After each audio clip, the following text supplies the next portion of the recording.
ओम नारायण नारायण नारायण नारायण। सब मित्रों को राम राम। सबका स्वागत है दोस्तों, कैसे हैं आप सब।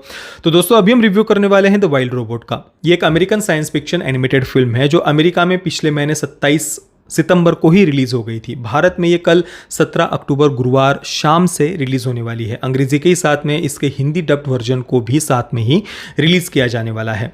अब आप कहेंगे कि भाई फिल्म तो कल रिलीज होने वाली है 17 अक्टूबर को, तो आज मैं 16 तारीख बुधवार को ही इसका रिव्यू कैसे कर रहा हूँ।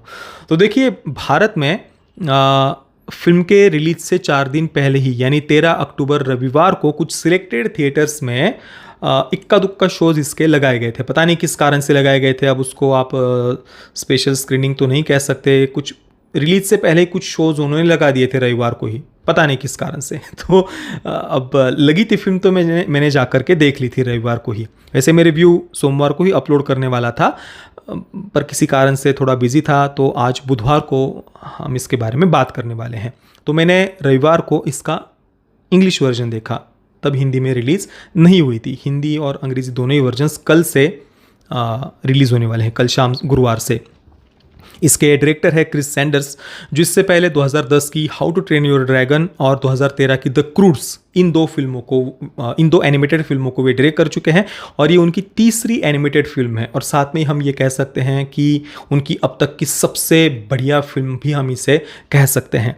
केवल उनकी ही नहीं तो overall one of the best animated film भी हम इसको कह सकते हैं। सबसे बेस्ट तो नहीं, पर वन ऑफ द बेस्ट तो अवश्य हम इसे कह सकते हैं। हालांकि इस फिल्म को हम दूसरी जो सक्सेसफुल एनिमेटेड फिल्में हैं ना, जैसे कि डिज्नी की, अभी हाल ही की नहीं, डिज्नी की हाल ही में पिछले 3-4 वर्षों में आई हुई एनिमेटेड फिल्में कचरा रही है, लिटरली कचरा, और वो भी उनके वोक प्रोपेगेंडा के कारण ही। पर उससे पहले की यानी 2019 से पहले की जो एनिमेटेड फिल्में हैं डिज्नी की, विशेषतः सक्सेसफुल फिल्में, वो हो या फिर पिक्सर की भी काफ़ी अच्छी अच्छी फिल्में हाल ही के समय में आई हुई है, डिस्पिकेबल मी हो, मिनियंस हो, या फिर सुपर मारियो ब्रदर्स भी बहुत सक्सेसफुल रही वो फिल्म। तो उन फिल्मों की कैटेगरी में मैं इसे नहीं रखूँगा। हालांकि टेक्निकली अगर हम देखें, जिस प्रकार से कहानी को प्रेजेंट किया गया है, कैरेक्टर डेवलपमेंट अगर आप यहाँ पर देखेंगे, तो ये उनसे भी ज़्यादा बढ़िया मैं कहूँगा द वाइल्ड रोबोट को। परंतु फिर भी उन फिल्मों में जो एक थोड़ा सा ढेर सारा मसाला हमें देखने को मिलता है ना, बहुत सारी कॉमेडी वगैरह वगैरह, तो उस कैटेगरी में द वाइल्ड रोबोट नहीं जाएगी। इसको थोड़ा सा आर्ट हाउस टाइप फिल्म हम कह सकते हैं। पता नहीं ये शब्द सही रहेगा या नहीं, परंतु अब मुझे पता नहीं मैं इसका वर्णन कैसे करूं, क्योंकि द वाइल्ड रोबोट एक बहुत ही सिंपल कहानी लगेगी आपको इसकी, परंतु फिर भी स्पेशल लगेगी फिल्म, अलग से जगह बनाएगी हमारे हृदय में ये फिल्म। इतने प्यारे कैरेक्टर्स हैं, इतनी प्यारी कहानी है, सिंपल होते हुए भी स्पेशल लगेगी ये फिल्म। और शायद यही इसकी खास बात है। विजुअल्स तो बहुत ज़्यादा बढ़िया है, उसमें तो कोई संदेह ही नहीं है। अलग अलग एनिमेशन स्टाइल आपको जगह जगह पर देखने को मिलेगी। मतलब बहुत ज़्यादा नहीं, परंतु फिर भी थोड़ा स्टॉप मोशन एनिमेशन भी कुछ जगहों पर हमें लगता है, कुछ जगहों पर वो हाथ से जैसे पेंटिंग की हो और फिर वो मूव कर रही हो।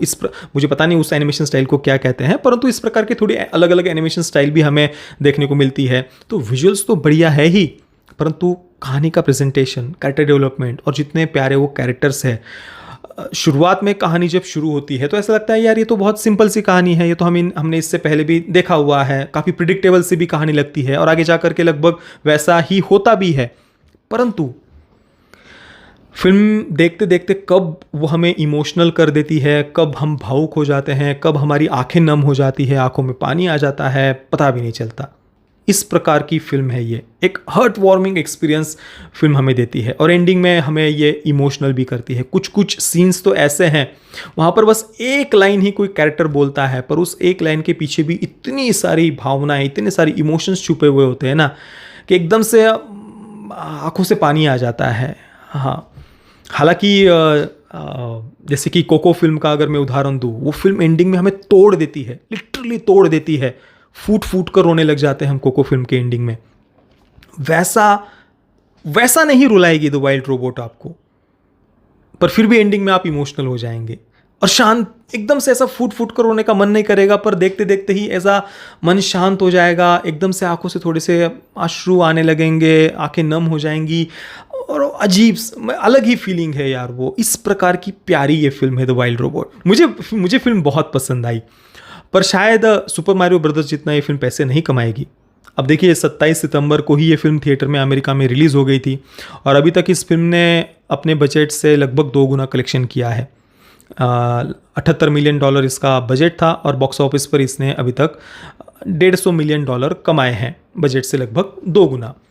और इससे ज़्यादा शायद बढ़ेगा भी नहीं, क्योंकि दूसरे देशों से होकर कोई ज़्यादा कलेक्शन शायद नहीं आएगा इसका। तो कुल मिलाकर कुछ ढेर सारा मसाला नहीं है सुपर मारियो ब्रदर्स की तरह, या दूसरी जो डिज्नी की पुरानी सक्सेसफुल फिल्में रही है, या मिनियंस या डिस्पिकेबल मी वगैरह, उनके जैसा शायद उतना कलेक्शन ये फिल्म नहीं करेगी, पर technically extremely well made film है।